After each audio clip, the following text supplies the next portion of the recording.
আমি জনস্বার্থে এই রিটটি করেছি।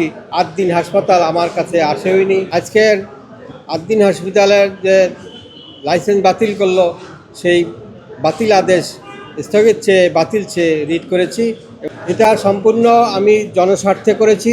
এখানে আমি বিভিন্ন মিডিয়ায় দেখেছি যে এখানে রুগী শত শত রুগী এবং হাজার হাজার পেশেন্ট আসে ডেইলি, এবং তাদের যে আত্মচিৎকার সেবা এটা থেকে তারা বঞ্চিত হচ্ছে।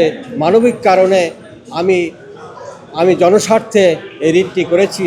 আদ্দিন হাসপাতাল আমার কাছে আসেওনি এবং আমি এটা জনস্বার্থে করেছি। তাদের আইনজীবী, সেটা তাদের বিষয়। আমি এখানে আইন চ্যালেঞ্জ করেছি। আইন চ্যালেঞ্জ করলে, আইন অবৈধ হলে এই ক্যান্সেলেশন যে অর্ডার সেটাও বাতিল হবে।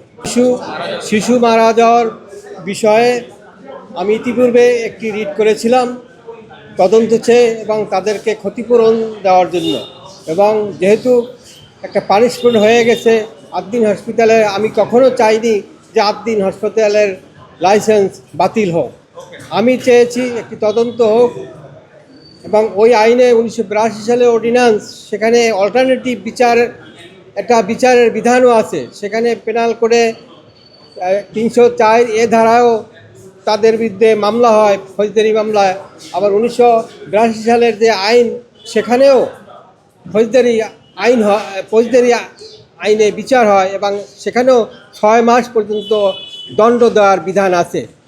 যে সরকার এই সমস্ত ফৌজদারি মোকদ্দমায় না যে একটা ক্যান্সেল করলো তাদের লাইসেন্স, যার জন্য হাজার হাজার মানুষ, হাজার হাজার রুগী সাফার করতেছে। এই জন্য আমি জনস্বার্থে এই রিটটি করেছি। যেখানে আইন চ্যালেঞ্জ করেছি, আইন বাতিল হলে আপিল ইনফ্রাকশন হয়ে যাবে।